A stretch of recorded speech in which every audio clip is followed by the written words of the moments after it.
Le soleil venait de tomber derrière les collines quand Ethan poussa la porte de sa grange. Le bois grinça, un courant d'air s'engouffra, soulevant un peu de poussière. D'habitude, il était accueilli par le souffle chaud de son cheval, le bruit discret des souris dans le foin. Ce soir, tout était immobile. Il fit 2 pas, laissa ses yeux s'habituer à la pénombre. Une sensation désagréable lui remonta la nuque, comme si quelqu'un le regardait. Sa main glissa vers la crosse de son revolver.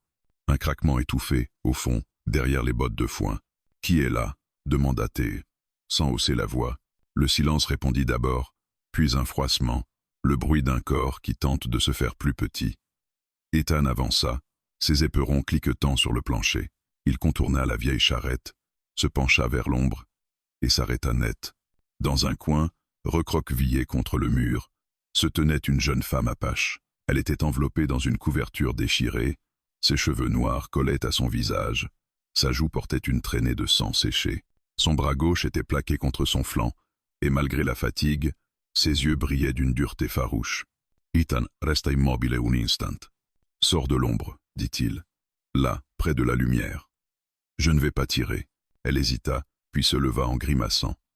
La couverture glissa un peu, laissant voir une tunique de peau déchirée, des jambes couvertes d'éraflures. Elle chancela, posa une main sur un poteau pour ne pas tomber. « Ne t'approche pas, » souffla-t-elle en apache, puis, en anglais hésitant, « pas, plus près. » Il s'arrêta. Elle parlait assez sa langue pour se faire comprendre. Lui, il avait appris quelques mots chez les pisteurs, assez pour reconnaître la peur derrière la fierté. « Tu es blessé, » dit-il calmement. « Si tu restes comme ça, tu vas mourir sur ma paille, et on m'accusera. Laisse-moi voir. » Elle le fixa longtemps, comme si elle pesait chacun de ses gestes. Ses doigts se crispèrent sur la couverture, puis se détendirent un peu. Un court signe de tête lui donna la permission. Ethan posa son chapeau au sol, s'accroupit lentement. Il ne toucha pas au revolver, mais laissa ses mains bien visibles. Il allait soulever le bord de la couverture quand la voix de la jeune femme se fit soudain plus basse, presque un secret. « Personne ne saura si tu me touches » murmura-t-elle. Les mots tombèrent entre eux comme une accusation. Ethan retira sa main aussitôt, comme brûlée. Quelque chose se tendit dans sa poitrine, colère, honte, souvenir qu'il voulait enterrer. Il revit des tentes éventrées, des silhouettes qu'on traînait dans l'ombre, le rire d'homme qu'il avait laissé faire. « Je ne suis pas ce genre d'homme » répondit-il, la mâchoire serrée. Elle eut un rire très court, sans joie. « Tous les hommes sont ce genre d'homme » dit-elle d'abord en apache, puis en anglais. Surtout quand l'apache est seul, loin du clan, loin des yeux. Ethan soutint son regard. Il était habitué à la haine, au mépris, mais dans ses yeux à elle, il voyait surtout une certitude fatiguée, comme si l'expérience lui avait déjà donné raison trop souvent. « Quel est ton nom » demanda-t-il enfin. Elle hésita, puis répondit. « Naya. » Fille du chef Tohan. Le nom le frappa. Tohan. Il l'avait entendu dans les bivouacs et les saloons, associé à des raids, à des représailles, à un orgueil que rien ne pliait. Héberger la fille d'un tel homme était une folie. La laisser mourir dans un coin de grange en était une autre. « Moi, c'est Ethan, » dit-il. « Si ton père apprend que tu étais ici, ils viendront pour moi. Ils croiront ce qu'ils voudront. » Les lèvres de Naya tremblèrent à peine. « Ils viendront, » répéta-t-elle. « Ils préféreront croire que tu m'as prise. C'est plus simple que la vérité. »« Et la vérité » demanda-t-il. Elle tourna la tête vers la fente de la porte, où filtrait une dernière ligne de lumière. « La vérité, c'est que j'ai fui, » dit-elle. « Je ne voulais pas du mari que mon père a choisi. Chez nous, c'est un crime, pire que d'être touché par un blanc. » Ethan resta silencieux. Devant lui, cette fille maigre, épuisée, portait sur ses épaules un conflit qu'elle n'avait pas déclenché. Il poussa un léger soupir. « Assieds-toi là, sur la botte de foin, » dit-il. « Je vais chercher de l'eau et des bandes. Tant que tu es ici, personne ne te touchera. » Elle le dévisagea longtemps, comme si elle cherchait la faille dans ses mots. Puis la fatigue triompha de la méfiance. Elle s'assit, la couverture serrée autour d'elle. Ethan sortit, traversa la cour jusqu'au puits, remplit un seau, prit du tissu propre dans la maison. À chaque pas, il sentait le piège se refermer. Une apache blessée, fille de chef, cachée dans sa grange. Il suffisait d'un témoin. Pourtant, il ne ralentit pas. Quand il revint, la nuit était tombée. Dans la grange, Naya tremblait, ses épaules secouées de frissons. Il posa le seau près d'elle, s'agenouilla sans un mot. « Il faut que je voie ta blessure, » dit-il. Juste ça. Elle inspira profondément, puis écarta la couverture. Sur son flanc gauche, une entaille rouge barrait la peau, entourée de poussière et de sang séché. La coupure était nette, volontaire. « Qui t'a fait ça ?» demanda Ethan en mouillant un linge. « Mon clan, répondit-elle, pour me rappeler que je leur appartiens. Même quand je cours. » Il serra les lèvres. L'eau, froide, nettoya le sang. Naya sursauta plusieurs fois, mais ne gémit pas. Ses doigts s'enfoncèrent dans le foin. Ses yeux ne quittèrent pas le visage penché d'Ethan. « Tu pourrais profiter, murmura-t-elle, la voix cassée. « Personne ne saurait. Moi, je saurais, répliqua-t-il sans lever la tête. Et ça suffit. Le silence retomba, seulement troublé par le bruit du linge sur la peau blessée, par le souffle court de la jeune femme, par le vent qui glissait entre les planches. Quand il eut fini, il banda la plaie, serra juste assez pour tenir. « Voilà, dit-il en se relevant, tu restes ici cette nuit. Demain, on verra. » Naya inclina la tête. Ses yeux, pourtant, restaient rivés vers la porte. Ethan allait lui demander ce qu'elle entendait quand son cheval, dehors, renâcla brusquement, un son nerveux, arraché à la gorge de l'animal.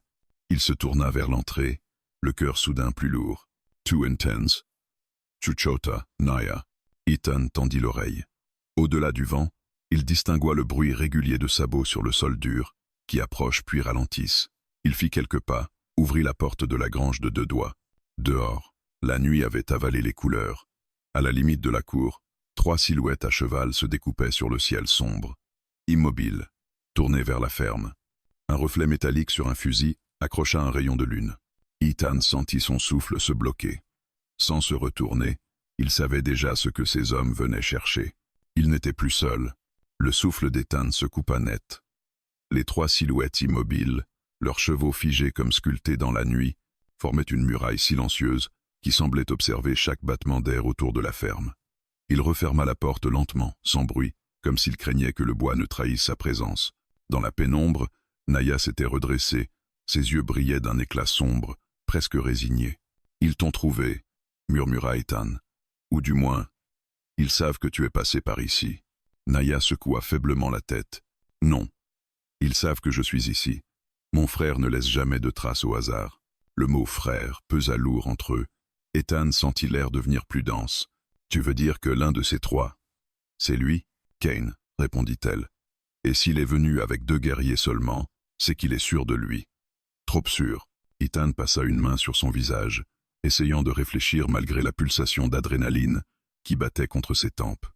La ferme n'était pas fortifiée, la grange encore moins. Il avait un fusil, oui, et quelques cartouches, mais rien qui puisse rivaliser avec 3 Apaches déterminés, rapides, experts dans l'art d'encercler et d'étouffer une proie. Et surtout, il avait une blessée à protéger. « Qu'est-ce qu'ils veulent ?» demanda-t-il en revenant vers elle. « Moi, » répondit Naya, « ou plutôt, le droit de me punir. Ils pensent que j'ai perdu mon honneur, et si un homme blanc m'a touché, alors c'est un crime. Pour eux, pour mon père, pour Kane. Je ne t'ai pas touché, dit Ethan en serrant les dents. Tu crois qu'ils s'en soucient? Non, bien sûr. Les traditions, les suppositions, les apparences suffisaient. Ethan sentit une colère froide lui monter dans la gorge, mais il la repoussa. La colère ne servait à rien. Ce qu'il fallait maintenant, c'était penser vite et juste. Il écarta légèrement la porte de la grange pour observer dehors. Les 3 silhouettes n'avaient pas bougé. Elles attendaient. C'était ça, le plus inquiétant. Elles ne cherchaient pas, ne fouillaient pas, ne criaient pas. Elles savaient que leur proie finirait par sortir. La patience, chez les guerriers Apaches, était une arme plus affûtée que n'importe quel couteau. Ethan referma, profondément tendu. « Ils veulent que je sorte. Kane voudra me parler. Alors ne sors pas, » répondit Naya, en resserrant la couverture autour d'elle. « Si je ne sors pas, ils mettront le feu à la grange. Où ils entreront. Je ne peux pas juste rester là. » Naya baissa les yeux. « Je suis désolé de t'avoir entraîné dans ça. » Ces mots, simples mais lourds, frappèrent Ethan plus fort qu'il ne voulait l'admettre. Il sentit sa gorge se serrer. Il posa un genou devant elle, cherchant son regard. « Pourquoi tu as dit ça ?»« Tout à l'heure. Personne ne saura si tu me touches. Pourquoi avoir dit une chose pareille ?» Elle détourna le regard, honteuse. « Parce que je pensais que tu serais comme eux, que si je te donnais ce que tu voulais, tu ne me livrerais pas. »« Je ne te livrerai pas, » dit Ethan doucement. « Et je n'attendrai jamais ça de toi. » Elle respira. Longue inspiration douloureuse, comme si son corps blessé la punissait encore. « Alors tu es un homme rare, cow-boy. » Il se releva, saisit son fusil, vérifia la chambre. Il n'avait que 5 balles. 5 chances de survivre, 5 chances de faire hésiter Kane. Peut être pas. Je vais sortir, dit-il. Non, souffla Naya. Tu ne connais pas Kane. Il te provoquera, te piégera, te poussera à avouer quelque chose que tu n'as pas fait. Il sait jouer avec les hommes comme avec un couteau. Je n'ai rien à avouer. Ce n'est pas une question de vérité, s'effondra-t-elle. C'est une question d'honneur. Le leur, pas le tien. Il resta immobile quelques secondes. Elle avait raison, il le savait. Mais attendre ne servirait qu'à attirer le danger plus près encore. Kane était un homme de sang. Il finirait par entrer, et ce serait pire. Ethan posa sa main sur l'épaule de Naya, très légèrement un geste calme, presque fraternel. Je vais parler avec lui. Je veux comprendre ce qu'il veut, vraiment. Elle ferma les yeux. Ce qu'il veut, c'est ma mort. Ou la tienne. Il ne répondit pas. Dire le contraire n'aurait été qu'un mensonge. Ethan ouvrit la porte de la grange. L'air de la nuit était froid, sec, tranchant. Il avança lentement vers la cour, son fusil baissé mais prêt. Les silhouettes restèrent immobiles jusqu'à ce qu'il approche à quelques mètres. La silhouette centrale, plus grande que les autres, avança d'un pas. La lune éclaira un visage dur, sculpté, marqué par des peintures sombres autour des yeux. « Kane, toi, dit-il en anglais, impeccable. Tu caches quelque chose qui m'appartient. Ethan reste adroit. Elle est blessée. Elle serait morte dans mon étable si je ne l'avais pas aidée. Tu aurais dû la laisser mourir, répondit Kane d'une voix glaciale. Cela aurait évité un conflit. Ethan sentit sa mâchoire se tendre. Je ne laisse pas mourir une femme, blanche, apache ou autre. Tu aurais dû, répéta Kane.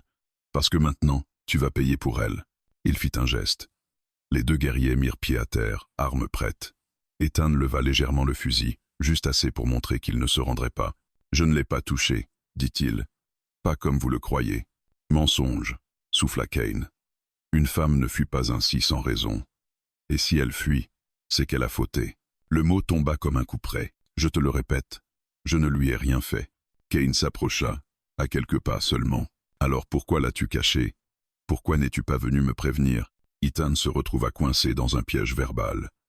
S'il disait qu'il ignorait son identité, Kane répondrait qu'un blanc n'a pas à interférer. S'il disait qu'il voulait l'aider, Kane affirmerait qu'il voulait la garder. Aucun mot ne pourrait calmer un homme venu chercher du sang. Ce qui compte, dit Kane, ce n'est pas ce que tu dis, c'est ce que mon clan croira, et ils croiront que tu as pris ce qui ne t'appartient pas. Ethan inspira profondément. Que va-t-il se passer maintenant? Kane sourit un sourire terrible, sans chaleur. Tu vas venir avec moi, et elle aussi. Mon père décidera. Il décidera de sa punition et de ton exécution. Ethan serra son fusil. Je ne vous suivrai pas. Alors, dit Kane en levant 2 doigts, nous entrons dans ta grange, et nous la brûlons si tu résistes. Un frisson glacé parcourut Ethan. L'image de Naya, blessée, incapable de courir, dans les flammes. Impossible. Derrière lui, la porte de la grange grinça. Naya se tenait là, fragile, pâle, une main posée sur son flanc bandé. « Kane, arrête !» murmura-t-elle. Son frère se retourna vers elle, et ses yeux devinrent 2 braises. « Tu oses parler, après avoir déshonoré notre sang ?» Naya respira difficilement. « Je n'ai rien fait, je te le jure. » Kane avança d'un pas, la main posée sur le manche de son couteau. « Alors pourquoi avoir fui ?» Naya baissa les yeux et laissa tomber 3 mots qui figèrent Ethan. « Parce que j'ai menti. » Un silence de tombe s'abattit sur la cour. Ethan sentit son cœur s'arrêter. Les guerriers se raidirent. Kane fit un pas, puis 2, comme un prédateur. « À propos de quoi ?» demanda-t-il, la voix sourde. Naya releva les yeux vers lui, tremblante mais déterminée. « À propos de toi. À propos de moi. À propos de tout. » Ethan comprit alors que le pire était encore à venir, et que ce mensonge pouvait tuer les deux. Le vent se leva soudain, comme pour accompagner les mots que Naya venait de prononcer. Kane demeurait immobile, les poings serrés, les veines gonflées sur ses bras. Ethan, lui, restait figé entre les deux, incapable de savoir lequel représentait le plus grand danger. Le frère qui voulait laver l'honneur du clan, ou la vérité que Naya s'apprêtait à révéler. « Tu as menti », répéta Kane, chaque syllabe frappant la nuit comme un tambour funèbre. « Sur quoi ?» Naya inspira douloureusement. Sa plaie tirait sous les bandages, mais ce n'était pas la douleur physique qui semblait la briser. Elle leva lentement les yeux vers son frère, puis vers Ethan, comme si elle cherchait du courage dans le regard du cow-boy. « Je n'ai jamais été touchée, dit-elle, pas par lui, pas par aucun homme. » Kane cligna des yeux, surpris, puis son expression devint froide, menaçante. « Mensonge. Une femme ne fuit pas un mariage si elle n'a rien à cacher. Ce n'est pas mon honneur que je voulais protéger, murmura-t-elle. C'était ma liberté. » Le silence qui suivit était lourd comme un ciel d'orage. Ethan sentit la vérité s'enfoncer dans la situation comme un couteau. Elle avait utilisé sa présence pour justifier sa fuite. Si elle avait été retrouvée seule, sans explication, son clan l'aurait ramenée de force pour la marier. Mais en laissant croire qu'un homme l'avait prise, elle espérait briser les plans de son père. Elle avait sacrifié son propre honneur pour tenter d'échapper à son destin, et, ce faisant, elle l'avait condamné, lui Ethan, à la colère du clan.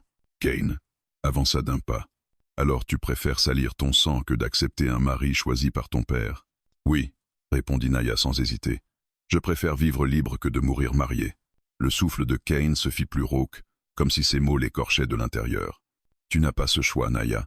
Tu es né dans le clan. Tu es né pour ces lois. Ta liberté n'existe pas.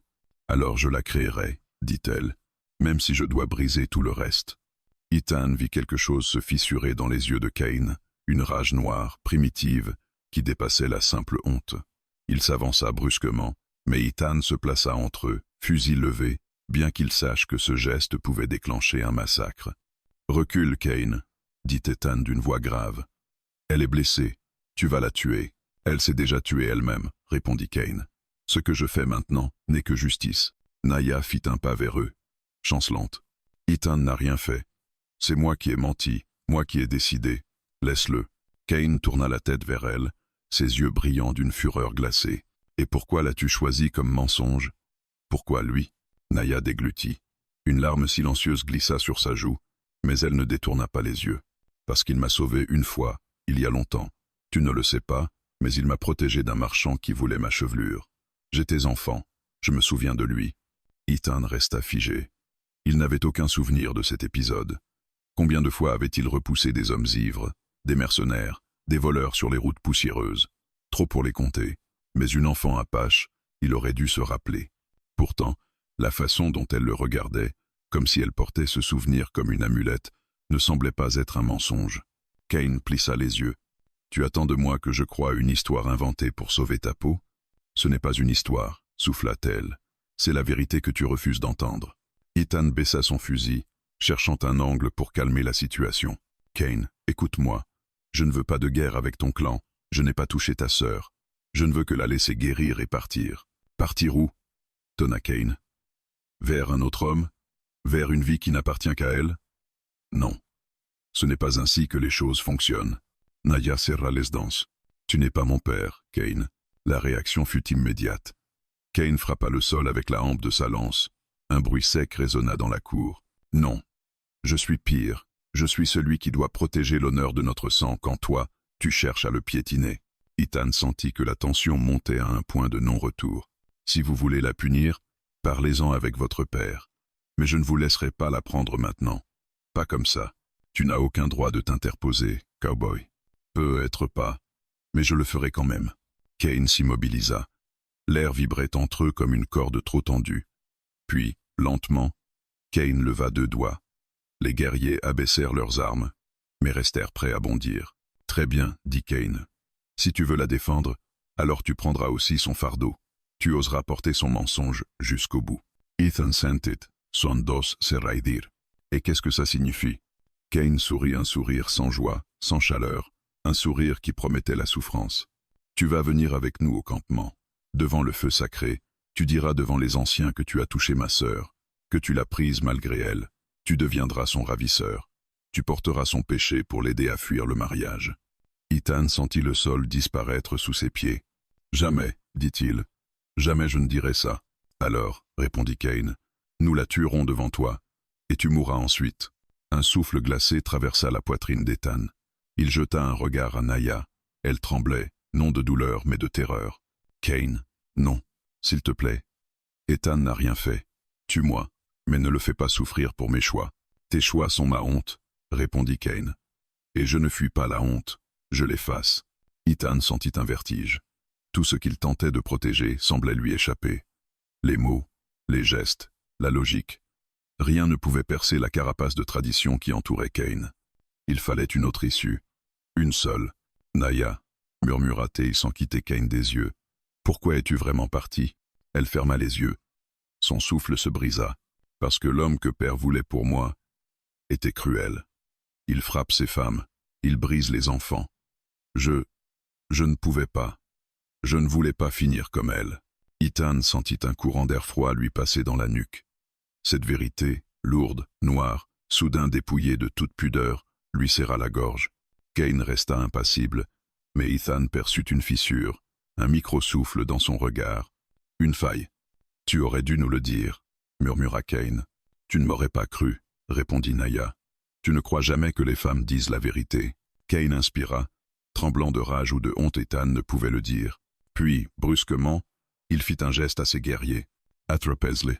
Ethan leva son fusil Maestroptart. Deux silhouettes fondirent sur lui. La crosse d'un fusil frappa sa tempe. La nuit tourna autour de lui. Il s'écroula, les oreilles bourdonnantes. À travers le flou, il vit Naya hurler son nom avant qu'une main ne se plaque sur sa bouche. Ethan tenta de se relever un pied lourd, écrasa son dos. Kane se pencha au-dessous de lui. « Tu veux la défendre, cowboy? Alors tu souffriras à sa place. » Le monde d'Ethan devint noir. Quand Ethan reprit conscience, sa tête battait comme un tambour fêlé. Un goût métallique emplissait sa bouche, le goût du sang, sec et amer. Il ouvrit les yeux, mais le monde tourna d'abord en forme floue, indistincte. Puis les ombres se fixèrent, les couleurs se posèrent, et la douleur devint quelque chose de réel, d'ancré. Il était attaché à un poteau, les poignets liés par une corde rugueuse, serré au point que ses mains picotaient d'engourdissement. Le sol était dur, poussiéreux, et il sentit le froid de la nuit lui mordre la peau. La lumière d'un feu vacillant éclairait son visage par intermittence. Des silhouettes passaient devant les flammes, les guerriers apaches. Et au centre, plus grand, immobile, une statue de colère, Kane. À quelques pas, Naya était à genoux, également attachée, mais moins fermement. Son regard était fixé sur Ethan, ses yeux brillants de peur, de culpabilité. Elle avait tenté de se rapprocher de lui, mais un guerrier l'avait retenue d'un geste silencieux. Elle était coincée, impuissante, forcée d'assister à ce qui suivrait. Enfin réveillée, dit Kane d'une voix calme, trop calme. Tu dors lourdement pour un homme qui prétend être innocent. Ethan tenta de se redresser, mais sa tête tourna encore. Je ne suis pas coupable de ce que tu crois. Je t'ai dit la vérité. Kane fit un pas vers lui, les bras croisés. La vérité, celle que tu as inventée avec ma sœur, celle qui salit notre sang. Tu veux me parler de vérité, cowboy? Ethan serra la mâchoire. Je ne l'ai pas touché. Kane levendeucht. Que tu l'aies touché ou non, ce n'est pas le problème. Le problème, c'est qu'elle a fui, et que tu l'as aidée. Tu as défié notre loi, et pour cela, il y a un prix. Le regard de Kane glissa vers Naya, et un sourire cruel déforma le coin de ses lèvres. Elle aussi paiera. Naya secoua la tête, tremblante. Kane, je t'en supplie, laisse-le. Il t'a dit la vérité. Je t'ai dit la vérité. Je suis parti parce que je refusais ce mariage, pas à cause de lui. Kane s'agenouilla devant elle, son visage si proche qu'Ethan vit sa sœur se raidir. Tu étais destinée à devenir la femme d'un homme puissant. C'était ton devoir. Tu devais servir le clan, et tu as préféré la honte, la fuite, le mensonge. Naya inspira profondément, cherchant ses mots. Ce mariage m'aurait détruite. Tu sais comment il est. Tu sais ce qu'il fait à ses femmes. Tu l'as vu. Tu n'as rien dit, parce que tu voulais l'alliance. Cette fois, la réaction fut visible. Une tension parcourut les traits de Kane, un éclat de vérité qu'il avait toujours refusé de regarder. Mais il détourna la tête. Peu importe, dit-il. Ton devoir n'était pas d'aimer, mais d'obéir. Puis, il se releva brusquement et fit signe à ses guerriers. Deux d'entre eux vinrent saisir Ethan par les bras.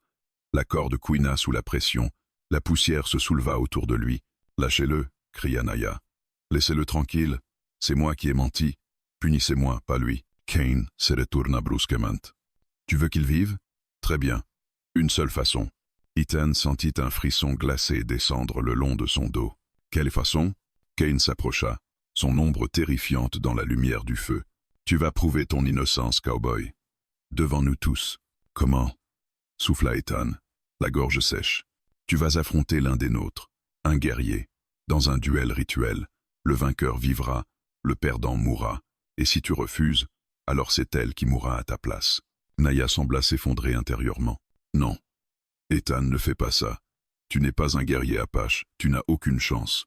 Kane se tourna vers elle, amusé. Tu te soucies de lui maintenant? Voilà qui est intéressant. Il leva la main, apportait la corde. Un guerrier s'avança, tenant une longue corde tressée. Ethan fronça les sourcils, ne comprenant pas. Mais quand le guerrier passa derrière Naya et lui entoura le cou, Nathan comprit. Ses entrailles se nouèrent. Le nœud coulissant s'ajusta autour de sa gorge. Un geste rapide, précis, maîtrisé. Kane prit l'autre extrémité. Chaque seconde où tu réfléchis, cow-boy, dit Kane en tirant légèrement la corde, resserrant le nœud juste assez pour faire blanchir les lèvres de Naya, est une seconde qui l'étouffe un peu plus. Arrête, rugit Ethan, tirant sur ses liens. Arrête immédiatement. Kane sourit, un sourire de serpent. Alors réponds, te battras-tu? Oui ou non? Ethan chercha le regard de Naya. Elle respirait difficilement, son visage crispé, ses yeux pleins de larmes. Ne fais pas ça, Ethan, murmura-t-elle. Tu vas mourir. Il sentit son cœur se déchirer. Il n'avait jamais été un combattant, un tireur, oui, un cow-boy, oui, mais pas un homme habitué au combat rituel, au corps à corps brutal des guerriers apaches. Pourtant, il n'y avait pas d'autre choix. Relâche-la, Kane. Je me battrai. Le frère de Naya plissa les yeux, cherchant une trace de mensonge. Il n'en trouva pas. Très bien. Il relâcha la corde. Naya s'effondra en avant, haletante, une main sur sa gorge meurtrie. Ethan sentit un mélange de soulagement et de rage bouillonner en lui. Les guerriers le détachèrent, mais laissèrent ses mains liées pour le conduire au cercle sacré. Kane marcha devant eux, son pas ferme, sûr. Derrière, Naya, encore étourdie, tentait de suivre, mais un guerrier la retint. « Laissez-la, » dit Ethan. « Elle regardera, » répondit Kane. « Elle doit voir ce que son mensonge coûte. » Le cercle de pierre, éclairé par des torches, se dessinait au pied d'un arbre mort. C'était un lieu ancien, chargé de symboles. Le sol avait été aplani, durci par le sang d'anciens duels. Ethan fut placé au centre. On coupa ses liens. Ses mains retrouvèrent la liberté, mais pas la force. Un autre guerrier entra dans le cercle. Immense, le torse couvert de peinture blanche et rouge, le regard noir. Il portait un couteau court, brillant comme un éclat d'étoile. Kane lèva la main. « Voici Teka. Tu devras le battre pour vivre. » Teka frappa sa poitrine du poing. Un son sourd résonna. Naya, tenue par un guerrier, hurla. « Non, Kane, arrête ça. Il va mourir. Ce n'est pas un guerrier. Il va apprendre, » répondit Kane sans se tourner. Ethan prit une longue inspiration. Ses jambes tremblaient, mais il resta droit. « Je n'ai pas choisi ce combat, » dit-il. « Mais je le ferai. » Teka s'avança, l'expression froide. « Alors accepte ce qui vient, cow-boy. » Kane abaissa son bras. Le duel commence. Le guerrier bondit. Et Ethan, seul, sans armes, fit face à la mort. La lune se tenait au-dessus du cercle de pierre, blanche et froide, comme un œil qui observait sans juger. Les torches crépitaient autour du cercle sacré, projetant des ombres longues et tremblantes sur les visages des guerriers. Ethan sentit la poussière sous ses pieds nus, le sol dur, presque brûlant malgré la fraîcheur de la nuit. La peur se serra dans sa poitrine, mais il la repoussa. La seule chose qu'il ne pouvait pas se permettre, c'était d'hésiter. Teka, le guerrier choisi par Kane, avançait lentement, comme un fauve qui savoure l'instant avant l'attaque. Son visage peint de lignes rouges et blanches lui donnait un air spectral, presque inhumain. Son couteau brillait d'un éclat sinistre chaque fois qu'il franchissait une torche. Il ne clignait presque jamais des yeux. Il respirait calmement, maîtrisé, comme si ce combat n'était qu'un rituel parmi tant d'autres. Ethan, lui, n'avait pas d'armes. Il n'avait que ses mains, une force limitée, et une volonté féroce de survivre. Il jeta un coup d'œil vers Naya. Elle était retenue par un guerrier, à quelques mètres du cercle, ses poignets serrés entre les mains puissantes de l'homme. Sa gorge portait encore la marque rouge laissée par la corde. Ses yeux, humides, suppliants, ne quittaient pas Ethan. « Ne fais pas ça », murmura-t-elle, presque imperceptiblement. Mais il ne pouvait plus reculer. Kane leva les bras. Le cercle a été tracé. Le sang peut parler. Que le combat commence. Teka ne bougea pas d'abord. Il observait, étudiait, comme un chasseur qui veut comprendre la faiblesse exacte de sa proie. Eason fit un pas de côté, essayant de se rappeler tout ce qu'il avait appris en bagarre dans les saloons. Garder les pieds espacés, ne jamais tourner le dos, utiliser le poids de l'adversaire contre lui. Mais rien de tout cela n'avait été pensé pour affronter un guerrier apache, entraîné depuis l'enfance. Soudain. Teka Attakwa. Un mouvement fulgurant. Un éclair de couteau. Ethan se tassa, esquiva de justesse, sentit la lame trancher l'air près de son oreille. Son cœur bondit dans sa poitrine. Il recula, ses talons glissant dans la poussière. Teka n'insista pas. Il se redressa lentement, comme pour lui laisser le temps de sentir la peur grandir. « Il joue avec toi », hurla Naya. Ethan le savait. Teka n'était pas pressé. Pour les Apaches, un duel n'était pas seulement un combat. C'était une démonstration, une façon de rappeler la place de chacun dans l'ordre du monde. Teka attaqua de nouveau, cette fois avec plus de force. Ethan leva les bras pour parer l'assaut.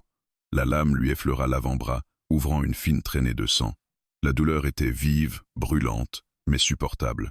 Teka recula encore, observant la première blessure avec satisfaction, comme s'il posait la première pierre de sa victoire. Ethan resserra les dents, essayant de calmer sa respiration. « Si je tombe, pensa-t-il, elle mourra. » Cette pensée seule fit naître une flamme dans sa poitrine. Teka chargea une troisième fois. Ethan pivota, utilisant son épaule pour détourner la trajectoire. Ses doigts agrippèrent le poignet du guerrier, serrant de toutes ses forces, mais Teka avait la puissance d'un ours. Il secoua Ethan comme un homme secourait un manteau. Ethan tomba au sol, roulant dans la poussière, le souffle coupé. Un cri échappa à Naya. « Ethan !» Teka s'avança, son ombre immense se découpant dans la lumière du feu. Il leva son couteau, prêt à abattre un coup fatal. Ethan roula sur le côté, juste assez vite pour éviter le coup. La lame s'enfonça dans le sol à quelques centimètres de sa tête, la poussière vola. Ethan attrapa une poignée de terre et la lança au visage de Teka. Le guerrier recula brusquement, surpris, aveuglé par la poussière. Ethan se redressa tant bien que mal et lui fonça dessus. Il n'avait ni technique ni finesse, juste un instinct de survie brute. Il percuta Teka de tout son poids. Les deux hommes roulèrent au sol dans un nuage de sable. Les guerriers autour du cercle firent un pas en avant, mais Kane leva la main. « Laissez-les !» Teka tenta de reprendre le contrôle, mais Ethan, animé d'une force désespérée, verrouilla son bras autour du poignet armé.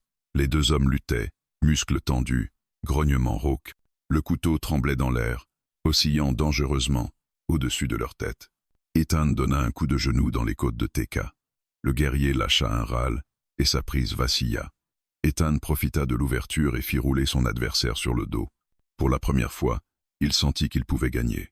Il força le bras de Teka vers le sol, le couteau à quelques centimètres du sable. Teka gronda, sa puissance impressionnante revenant d'un coup. Ethan sentit son bras se tordre, ses muscles brûler. Le couteau se releva lentement, menaçant son cou. Naya hurla de toutes ses forces. « Ethan, ne le tue pas. Si tu le tues, tu seras exécuté. » Les mots traversèrent l'air comme une flèche. Il comprit. Le duel n'était pas seulement une épreuve de force. C'était un piège. Kane le savait. S'il tuait Teka, il mourrait pour avoir ôté la vie à un guerrier du clan.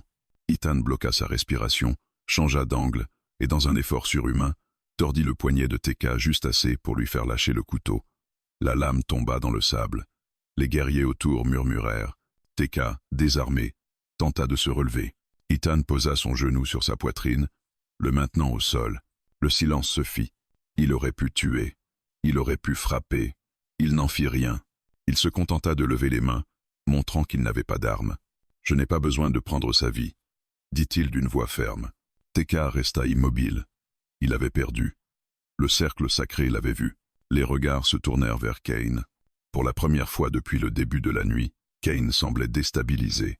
Ce qu'Ethan venait de faire gagner sans tuer était un affront et une démonstration d'honneur plus forte que toute blessure. Naya, tremblante, porta une main à sa bouche. Ethan se redressa lentement, son souffle haché. Le sable collait à son sang, à sa sueur, à ses vêtements déchirés. Kane fit un pas. Son visage de pierre se fissura d'un rictus sombre. « Tu as gagné, cowboy. Une pause. Mais ça, je ne peux pas l'accepter. » Il lèva son arme. Ethan n'eut qu'une fraction de seconde pour comprendre. Kane venait de choisir la trahison du cercle sacré. Le silence du cercle sacré se brisa en un éclair de feu. Le bruit sec du tir résonna contre les pierres, traversa la nuit comme un cri déchirant. Ethan vit l'étincelle, sentit la brûlure de la poudre, mais il n'eut pas le temps de faire un pas même de lever les bras. Teka, encore au sol, eut un sursaut, croyant que la balle lui était destinée. Mais ce n'était pas lui que Kane visait. Ce fut Naya. Elle s'était jetée en avant, avec une rapidité que personne n'aurait cru possible pour une femme blessée. Son corps se plaça entre Ethan et la balle, comme si son instinct avait pris le dessus sur sa douleur. Le choc la projeta en arrière. Elle s'effondra dans la poussière, ses cheveux noirs se répandant autour d'elle comme une tache sombre. « Naya !» hurla Ethan, sa voix se brisant. Il courut vers elle, ignorant les guerriers qui tentaient de le retenir. Son genou frappa le sol à côté de son corps. Il chercha la blessure, ses mains tremblant sous le poids de la panique. La balle l'avait touché à l'épaule, pas au cœur par miracle. Mais la chair était déchirée, et le sang coulait trop vite. « Non, non, non. Souffle !» murmura-t-il en pressant la plaie pour ralentir l'hémorragie. Les guerriers se figèrent autour d'eux. Certains échangèrent des regards inquiets. Ils savaient ce que Kane venait de faire. Tirer une arme dans le cercle sacré, viser sa propre sœur, profaner l'espace du duel, c'était un crime aux yeux de leur loi. Un crime lourd, terrible, impardonnable. Teka, encore essoufflé au sol, redressa la tête, stupéfait. « Kane, tu as profané le cercle. » Kane garda son arme levée, sa respiration rapide, sa rage presque incontrôlable. Elle s'est interposée, grogna-t-il. Ce n'était pas elle que je visais. Cette excuse creuse tomba comme une pierre au milieu du silence. Les guerriers reculèrent, l'un d'eux secoua la tête. Ethan, les mains couvertes du sang de Naya, leva les yeux vers Kane, un mélange de haine et de stupeur brûlant dans son regard. « Tu as voulu me tuer alors que j'avais gagné honnêtement, » dit-il d'une voix rauque. « Tu voulais que ce duel soit ma tombe. »« Tu n'aurais jamais dû gagner, » répondit Kane. Il fit un pas vers eux. Ethan serra Naya davantage contre lui. « Reste où tu es, » prévient-il. « Si tu t'approches, je te jure. »« Tu jures quoi ?» ricana Kane. « Tu es un homme perdu. Tu ne survivras pas à cette nuit. » Un mouvement derrière lui l'interrompit. Les anciens du clan s'avançaient.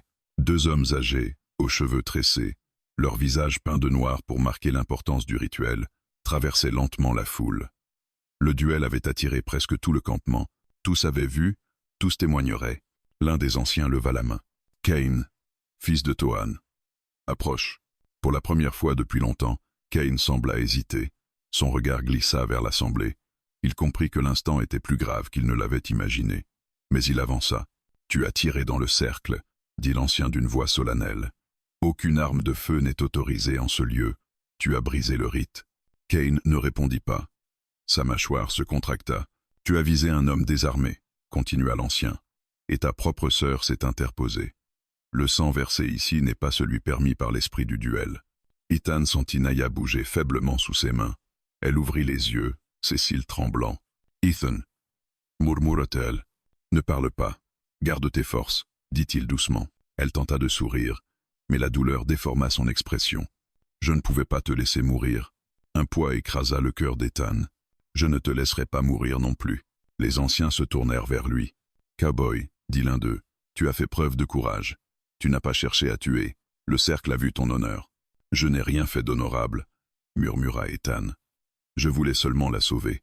Et c'est pour cela que le cercle t'a accepté. » Kane éclata de rire, un rire amer, sans âme. « Vous allez protéger cet homme, un étranger, un blanc. Vous allez croire qu'il n'a rien fait, juste parce qu'il a parlé et gagné par chance. Ce n'était pas de la chance, » dit Teka en se levant lentement. « Il m'a vaincu. Il aurait pu me tuer. Il a choisi de ne pas le faire. » Les murmures parcoururent les guerriers. Le respect pour Teka était immense. S'il reconnaissait la victoire d'Ethan, contester devenait difficile. Kane tourna son regard vers Naya, toujours dans les bras du cow-boy.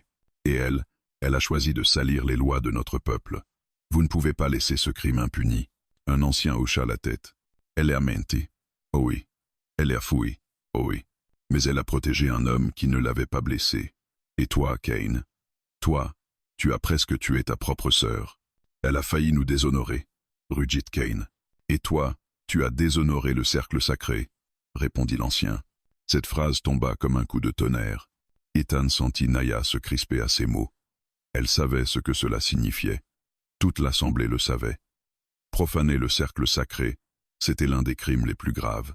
Je propose un jugement, dit le plus âgé des anciens. Un jugement qui décidera du sort de chacun. Kane croisa les bras. Très bien. Que ce jugement tombe, et qu'il emporte cet homme loin de nous. Mais l'ancien secoua la tête. Le jugement n'est pas pour lui. Il est pour toi. Un silence brutal s'abattit sur les guerriers. Cain pâlit légèrement. Moi, tu as brisé les lois. Tu as tiré dans le cercle. Tu as laissé ta rage guider ta main. Je suis le fils du chef, protesta Cain. Justement. Tu devais donner l'exemple. L'ancien s'approcha, regarda Ethan et Naya un instant, puis posa sa main sur l'épaule du frère. Cain, fils de Tohan, tu es condamné à l'exil temporaire. Tu quitteras le campement jusqu'à ce que les esprits te pardonnent. Et jusqu'à ce jour, tu ne porteras plus l'arme du clan. Cain recula comme frappé. Non, vous n'avez pas le droit. Nous avons le devoir, répondit l'ancien. Des guerriers s'approchèrent pour lui retirer son arme. Cain tenta de résister, mais ils étaient trois. Son fusil, son couteau, ses accessoires de guerre furent pris. Cain, haletant, vacillant, regarda Ethan avec une haine brûlante. Two Pyres, cowboy. Toy. Idle. Mais les guerriers le retinrent et le poussèrent en dehors du cercle. Ethan prit Naya dans ses bras. On doit partir. Maintenant. Les anciens les regardèrent longuement. Emmène-la loin d'ici, cowboy. La nuit ne sera plus sûre pour vous. Ethan acquiesça, son cœur battant dans sa gorge. Il se leva avec Naya, son corps léger comme une plume, brûlant comme du feu. Il s'enfuit dans la nuit, la tenant contre lui, pendant que derrière eux, Cain promettait la vengeance. Une vengeance qui n'avait désormais plus rien d'honorable. Le vent soufflait fort dans les hauteurs, soulevant la poussière du désert comme un voile pâle qui dansait dans la lumière tremblante de l'aube. Ethan montait la pente raide du canyon en serrant Naya contre lui. Elle était presque inconsciente, sa respiration courte et irrégulière, sa peau brûlait. La balle n'avait pas traversé d'organe vital, mais la perte de sang, l'épuisement et la douleur l'avaient vidée de ses forces. « Tiens bon », murmura-t-il, même si elle n'entendait presque plus. Autour d'eux, les rocs rougeoyants s'élevaient comme des remparts naturels. Ethan connaissait cette montagne mieux que personne. Il y avait une grotte cachée, un endroit où il avait vécu 2 hivers entiers lorsqu'il fuyait un gang de voleurs. Peu de gens savaient comment l'atteindre. Aucun Apache n'avait de raison de la chercher. C'était leur seul espoir. Quand enfin il atteignit le rebord d'une corniche, ses bras tremblaient sous le poids de Naya. Il se laissa tomber à genoux, haletant. Son cœur battait comme un marteau dans sa poitrine. Il avait marché toute la nuit, sans pause, avec la peur constante de voir surgir la silhouette de Cain derrière lui. Mais pour l'instant, ils étaient seuls. La grotte se trouvait quelques mètres plus haut, semi-cachée entre 2 parois rocheuses. Ethan se releva, inspira profondément, et reprit Naya dans ses bras. Elle gémit faiblement, sa tête tombant contre son épaule. « Je sais, dit-il. Je sais que ça fait mal. Encore un peu. » Il atteignit enfin l'entrée de la grotte. L'air y était plus frais, chargé de l'odeur de pierre humide. Quelques rayons de soleil s'y glissaient timidement, éclairant le sol avec une lueur douce. Ethan déposa Naya sur une couche de peau qu'il avait laissée là des années auparavant. Elle s'étala sur le dos, sa respiration sifflante emplissant la grotte d'un son fragile. Ethan se déchira intérieurement à la voir ainsi. Il alluma un feu avec des silex, souffle après souffle, jusqu'à ce que la flamme prenne vie. La chaleur se répandit lentement. Il nettoya la plaie avec de l'eau tiède, trempa un tissu propre dans une mixture d'herbes qu'il avait ramassée en chemin de vieille méthode apprise auprès d'un trappeur sioux. Quand il appliqua le linge imbibé sur la blessure, Naya gémit, sa main cherchant instinctivement la sienne. « Doucement », murmura-t-elle, les yeux mi-clos. Ethan prit sa main sans réfléchir. « Je suis là. Je ne te laisserai pas tomber. » Elle rouvrit un instant les yeux, des yeux brûlants de fièvre, mais encore pleins de cette flamme intérieure qu'il avait remarquée dès le premier soir dans la grange. « Pourquoi tu m'aides autant ?» souffla-t-elle. Ethan resta silencieux quelques secondes, cherchant les mots. « Parce que tu mérites mieux que ce qu'ils veulent te faire. Parce que personne ne mérite d'être traité comme un objet à échanger. Et parce que je ne pouvais pas te laisser mourir dans le sable. » Elle sourit faiblement, un sourire fragile, presque enfantin. « Tu es un homme étrange, cowboy. »« Je prends ça comme un compliment, » répondit-il avec un demi-sourire. Elle ferma les yeux, apaisée par la chaleur du feu et par sa présence. Ethan continua de s'occuper d'elle, changeant les compresses, nettoyant le sang séché. À chaque fois qu'elle gémissait, quelque chose en lui se brisait un peu plus. Il ne comprenait pas pourquoi il ressentait cela si profondément. Peu être parce qu'elle avait risqué sa vie pour la sienne, peu être parce qu'il voyait dans ses yeux une solitude qui ressemblait à la sienne. Quand la fièvre tomba un peu, Naya murmura. « J'ai rêvé que tu me portais dans la lumière, que je n'étais plus seul. » Ethan s'adossa à la paroi de la grotte, les bras croisés, Ce n'était pas un rêve. Elle tendit faiblement sa main vers lui. Il hésita un instant, puis la prit. « Tu devrais dormir, dit-il. Elle hocha très légèrement la tête. « Reste, murmura-t-elle avant de sombrer. Ethan resta éveillé toute la journée, écoutant son souffle, guettant les bruits du canyon. Parfois, un aigle passait au-dessus de la grotte, son ombre glissant sur le sol, comme une bénédiction silencieuse. La montagne semblait veiller sur eux, mais Ethan savait que ce répit ne durerait pas. Au crépuscule, Naya se réveilla, agitée par la douleur. Ethan lui tendit un peu d'eau. Elle but difficilement. « Il va venir, dit-elle soudain. Cain ne te laissera pas m'emporter. Il ne me laissera pas choisir ma vie. » Ethan s'accroupit près d'elle. « Qu'il vienne, répondit-il. Je ne t'abandonnerai pas. » Naya secoua la tête. « Tu ne comprends pas. Mon frère ne veut pas seulement me ramener. Il veut me briser. Et toi avec. Alors, il faudra les stopper. » Elle ouvrit les yeux, cherchant à lire dans les siens. « Tu penses pouvoir battre Cain ?» Ethan baissa les yeux. « Je ne sais pas. Peut être pas. Mais je peux te protéger, aussi longtemps que je respire. » Elle attrapa faiblement son poignet. « Ethan, je ne veux pas que tu meures à cause de moi. » Il s'assit à côté d'elle, posa sa main sur la sienne. « Et moi, je ne veux pas te voir mourir parce que quelqu'un t'a dit que tu devais obéir. » Naya respira profondément, son visage apaisé par ces mots. Le soir tomba, le feu crépitait doucement. À l'extérieur, le vent s'était calmé, les montagnes s'assombrissaient, et dans la grotte, une étrange paix s'était installée fragile, précaire mais réelle. Jusqu'à ce qu'Ethan remarque quelque chose. Une colonne de fumée, fine, presque invisible, montait dans le ciel, loin vers le sud. Son estomac se tordit. « Non !» murmura-t-il. Naya se redressa difficilement. « Quoi? Qu'est-ce qu'il y a ?» Ethan la regarda longuement. Ses yeux, d'habitude si calmes, étaient soudain traversés d'une peur glacée. Il a commencé à envoyer des signaux de traque. Naya blêmit. Cain appelle d'autres guerriers. Ethan observa la fumée, sa silhouette sombre, découpée par le soleil couchant. « Oui, dit-il, ils viennent pour toi. » Un instant de silence. « Non, corrigea-t-il, sa voix devenant sombre. Ils viennent pour nous. » Naya posa sa main sur son bras. « Ethan, qu'est-ce qu'on va faire ?» Il serra la mâchoire, déterminé. « On va se battre, et on va survivre.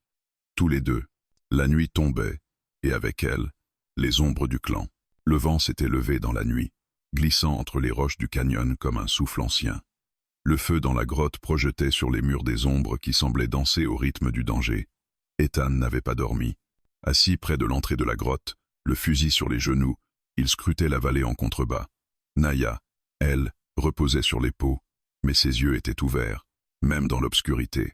La douleur l'éveillait, mais la peur l'empêchait de fermer les yeux. « Ethan, » murmura-t-elle d'une voix faible, « tu devrais dormir un peu. »« Je dormirai quand il n'y aura plus personne pour nous traquer, » répondit-il sans se retourner. Naya tenta de se redresser, grimaça. Sa blessure la tiraillait, malgré les soins qu'Ethan lui avait apportés. La fièvre s'était un peu calmée, mais son visage restait pâle, marqué de fatigue et de douleur. « Tu ne peux pas rester éveillé éternellement, » dit-elle. Ethan soupira, puis se tourna vers elle. « Je le peux, si c'est pour te garder en vie. » Ce simple aveu fit battre le cœur de Naya un peu plus vite. Elle détourna légèrement le regard, comme si ces mots pesaient plus qu'elle ne pouvait le supporter. Le silence dura un moment, coupé seulement par le vent. Puis Ethan fit un geste brusque. « Regarde !» Naya se redressa un peu. Ethan lui montrait quelque chose du doigt dans le lointain. Une autre colonne de fumée s'élevait lentement dans le ciel, bien plus proche que celle de la veille. « Un autre signal, » dit-elle faiblement. « Oui. » Il resserre l'étau. Ethan se releva, nerveux. Ses bottes claquèrent légèrement contre la roche. Ils approchent de la montagne. Cain doit déjà être tout près. Naya le suivit du regard. « Tu ne pourras pas les arrêter tous. »« Je n'essaierai pas, » répondit Ethan, « mais je peux les ralentir. Et toi, tu dois être prête à courir si je te le dis. » Elle secoua la tête. « Je ne peux pas te laisser te battre seul. » Ethan s'approcha, s'agenouilla devant elle. « Naya, tu peux à peine tenir debout. Si tu sors de cette grotte, tu te videras de ton sang avant même d'être touché. Écoute-moi, tu dois rester ici, où c'est protégé. » Elle ouvrit la bouche pour protester, mais il posa doucement sa main sur sa joue. « Je suis là. Je ne t'abandonnerai pas. Mais si je tombe, tu dois vivre. Tu m'entends? Tu dois vivre. » Ses yeux brillèrent, non de fièvre, mais d'émotion. « Tu parles comme si ma vie comptait plus que la tienne. Elle compte autant, dit-il. Peut être plus. Elle détourna le regard, profondément troublée. Au loin, un bruit de pierre qui roule fit sursauter Ethan. Il se leva aussitôt, disparaissant à l'entrée de la grotte. Le silence revint, mais un silence tendu, saturé d'attente. Naya rampa légèrement pour voir dehors. Ethan scrutait la pente en contrebas, ses doigts crispés sur son fusil. « Ils arrivent », souffla-t-il. Une première silhouette apparut entre les rochers, furtive, puis une deuxième, puis une troisième. Ethan jura entre ses dents. « Ils sont trop près, il faut les ralentir maintenant. » Il recula vers Naya. « Reste couché, ne fais pas un bruit. »« Ethan, fais attention, » dit-elle, sa voix tremblante. Il lui fit un signe, un bref regard chargé de tout ce qu'il ne pouvait pas dire. Puis il sortit de la grotte, disparaissant dans l'obscurité. Naya sentit son cœur battre douloureusement. Elle entendit un premier coup de feu, répercuté par les parois rocheuses, puis un autre, puis le bruit d'une chute, un cri étouffé. Elle voulait se lever, courir vers lui, mais son corps ne lui obéissait pas. Elle ferma les yeux, pria en silence. Ethan, de son côté, avançait entre les rochers, utilisant la nuit comme un allié. Il avait installé des pièges rudimentaires, des chutes de pierre prêtes à être libérées, des branches dissimulées sous le sable. Pas de quoi tuer, mais de quoi surprendre et ralentir. Un guerrier surgit derrière un rocher. Ethan tira. La balle faucha l'homme à l'épaule. Il tomba en arrière, mais n'était pas mort. Ethan n'avait jamais cherché à tuer. Il ne voulait que gagner du temps. Mais le bruit allait en attirer d'autres. Une silhouette se dessina alors en haut du canyon. Une silhouette que même l'obscurité ne pouvait masquer. Kane. Il descendit lentement, comme un prédateur sûr de sa proie. « Cowboy !» cria-t-il dans la nuit, sa voix résonnant sur les pierres. « Tu pensais pouvoir nous échapper ?» Ethan resta immobile. Son fusil était chargé, mais il savait que tirer sur Kane déclencherait un massacre immédiat. « Laisse-la, dit-il.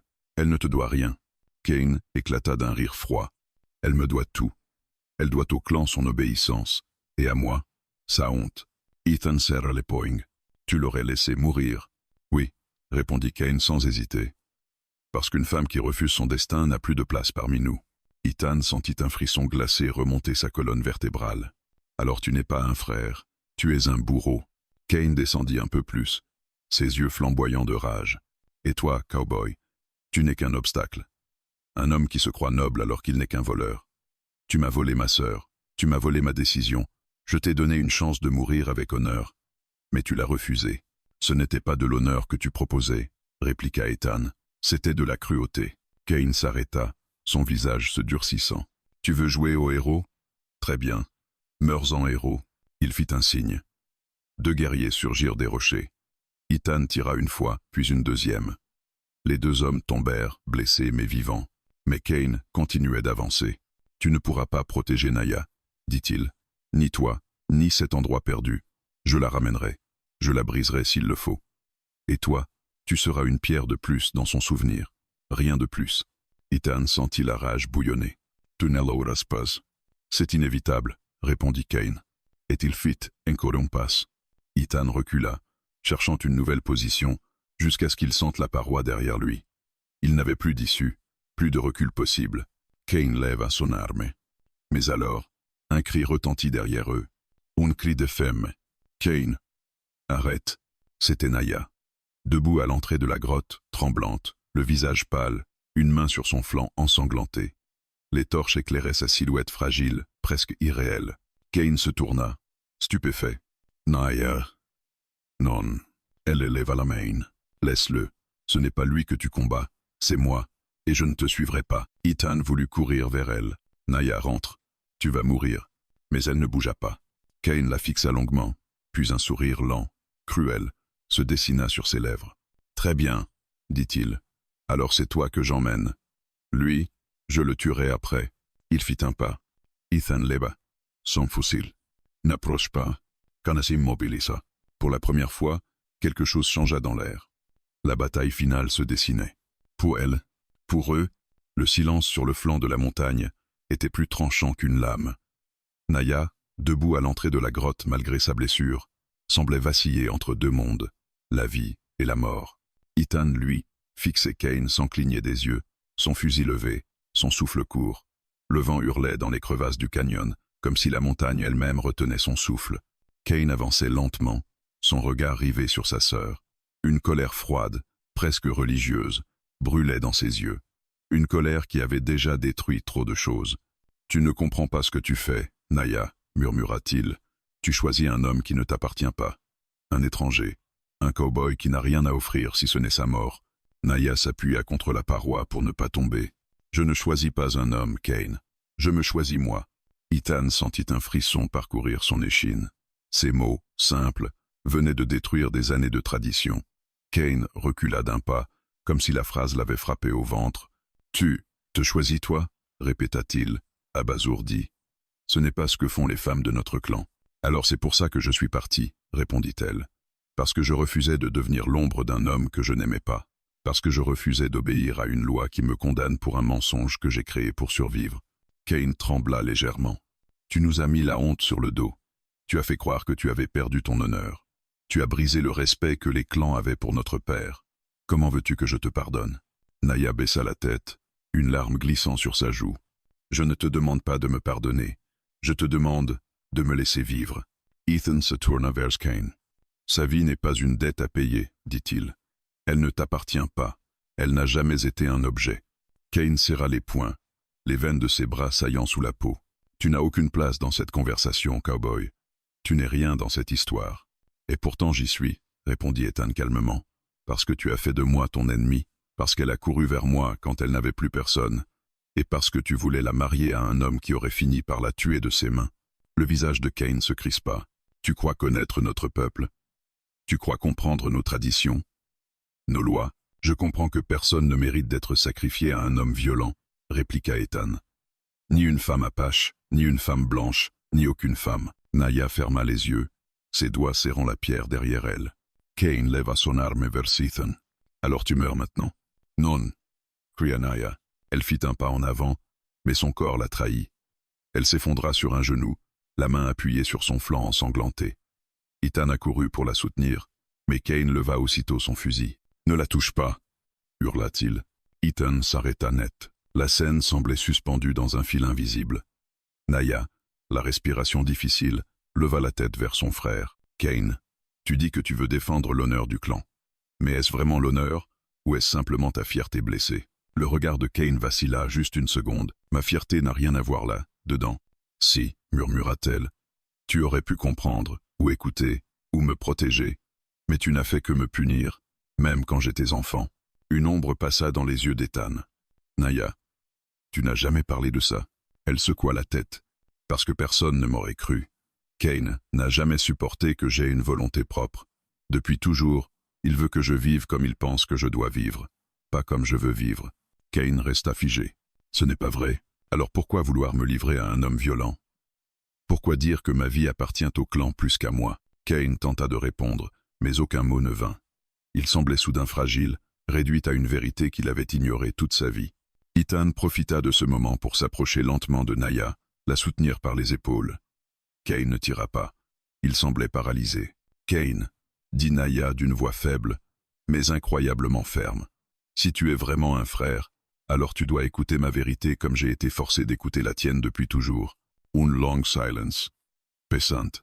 Écrasante. Kane respirait vite, comme un animal pris au piège de ses propres certitudes. « Ta vérité, » murmura-t-il, la voix tremblante. « Ta vérité a détruit le clan. Elle a humilié Père. Elle m'a humilié. »« Non, » dit-elle doucement. « Ta réaction a tout détruit. Mon mensonge était une porte de sortie, pas une attaque. Toi, tu en as fait une guerre. » Ethan sentit un frisson lui parcourir la peau. La scène n'était plus seulement un affrontement. C'était une confession, une fissure dans des années d'autorité aveugle. Kane ferma les yeux, comme s'il se battait intérieurement contre deux forces opposées. Puis il rouvrit les paupières. « Si je te laisse partir, » dit-il doucement, presque brisé, « que restera-t-il de mon honneur, de ma place dans le clan ?»« Peut être, » répondit Naya, « que ta place n'était pas de décider pour moi. Peut être que ton rôle est d'être mon frère, pas mon maître. » Un silence éternel s'abattit sur la montagne. Ethan, le fusil encore levé, n'osait presque plus respirer. Kane inspira profondément, son regard glissant du visage de sa sœur à celui du cow-boy. Ce qu'il dit ensuite, personne ne s'y attendait. Alors laisse-moi te poser une question, Naya. Une seule. Et je jure sur les esprits du canyon que ta réponse décidera de tout. Naya hocha la tête, haletante. Kane serra les dents. Veux-tu vivre, selon ta volonté, selon tes choix, même si cela te coupe du clan pour toujours?